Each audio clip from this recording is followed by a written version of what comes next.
Hi hello ನಮಸ್ತೆ. ನಾನು ನಿಮ್ಮ ಅವಿನಾಶ್. ನೀವು ನೋಡ್ತಾ ಇದ್ದೀರ ಪ್ರವೃತ್ತ ಯೂಟ್ಯೂಬ್ ಚಾನಲ್. ಸೊ ಇವಾಗ ನಾನು ಕಲ್ಲತ್ಗಿರಿಯಲ್ಲಿದ್ದೀನಿ. ಬನ್ನಿ ಕಲ್ಲತ್ಗಿರಿ ಹೇಗಿದೆ ಏನು ಅಂತ ತೋರಿಸ್ತೀನಿ. ಸೊ ಇದು Kallathgiri entry point. Kallathgiri water ಫಾಲ್ಸ್ಗೆ ಮೇಲ್ಗಡೆ ಇದು ಕಾರ್ ಪಾರ್ಕಿಂಗ್ ಇರುತ್ತೆ. ಸೊ ಎಂಟ್ರಿ ಫೀ ಬಂದು 20 ರೂಪೀಸ್ ಚಾರ್ಜ್ ಮಾಡ್ತಾ ಇದ್ದಾರೆ ಕಾರ್ಗೆ.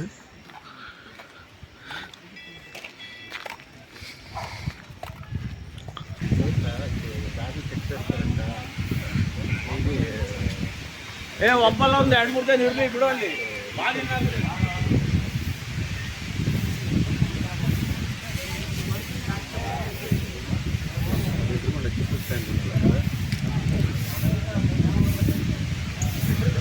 ಏನೋ ರೆಡಿ ಮಾಡ್ತಾರೆ.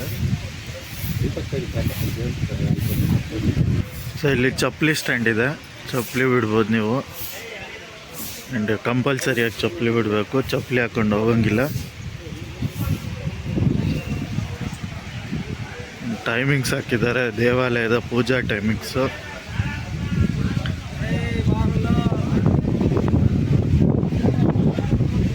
ಏನು ಮಾಡ್ತಾನೆ ನೋಡಪ್ಪ. ಆ್ಯಂಡ್ ಇದೇ ಕಲ್ಲತ್ಗಿರಿ ವಾಟರ್ ಫಾಲ್ಸ್ ಪ್ಲಸ್ ದೇವಸ್ಥಾನ.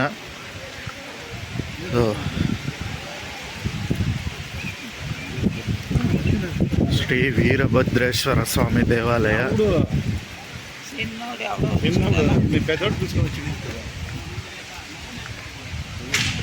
ಈ ಕಡೆ ಎಲ್ಲ ಪೂರ್ತಿ ಕಾಡು.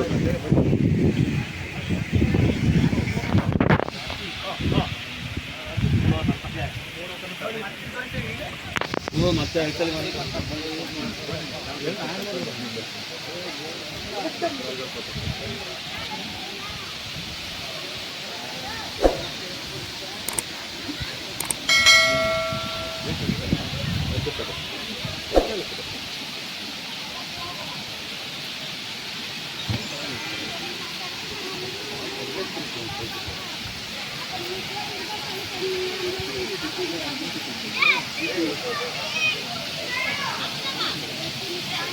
ಜಲಪಾತದಲ್ಲಿ ಬಟ್ಟೆ, ಹೂವು, ಬಾಳೆಕಂಡು ಇತರೆ ವಸ್ತುಗಳನ್ನು ಬಿಡಬಾರ್ದು.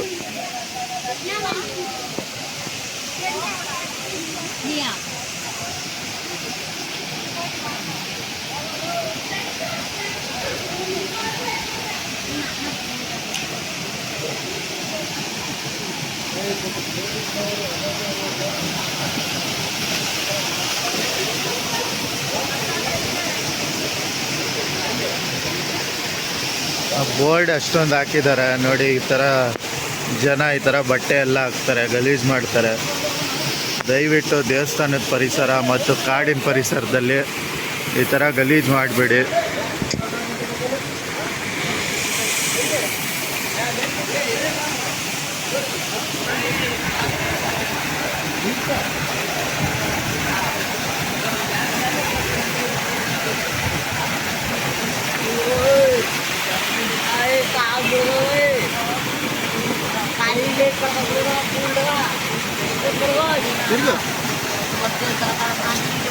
ಆಯ್ತು ಬಿಡಿ.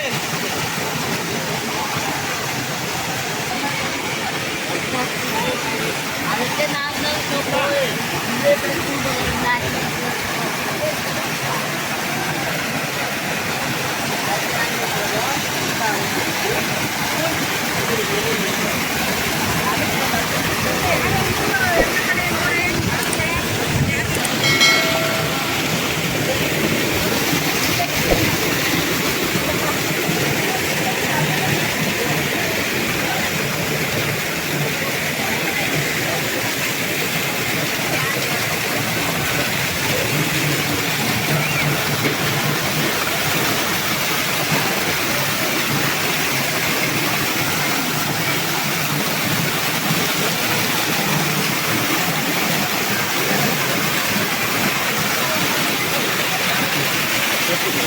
ಇದು ಆನೆ ತೀರ್ಥ ಅಂತೆ. 2 ಆನೆ ತಲೆ ನೋಡ್ಬೋದು.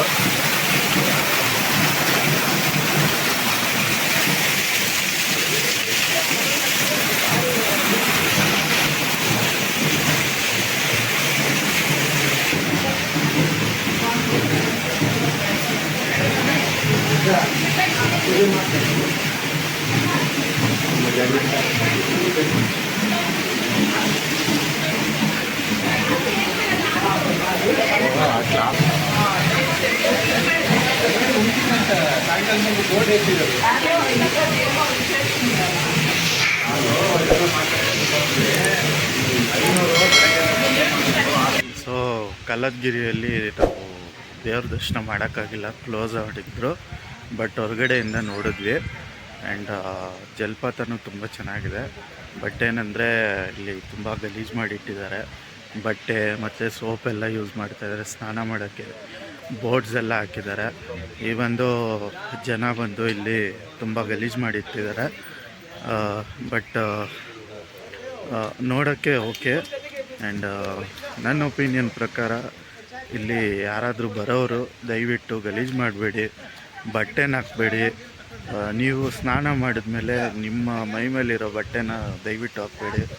ಏಕೆಂದರೆ ಇಲ್ಲಿ ಇರೋದು ಕಾಡಿನ ಮಧ್ಯದಲ್ಲಿರೋಂತಕ್ಕಂಥ ದೇವಸ್ಥಾನ ಇದು. ಸೊ ನಮ್ಮ ಪರಿಸರವನ್ನು ನಾವೇ ಕ್ಲೀನಾಗಿ ಇಟ್ಕೊಂಡಿರಬೇಕು.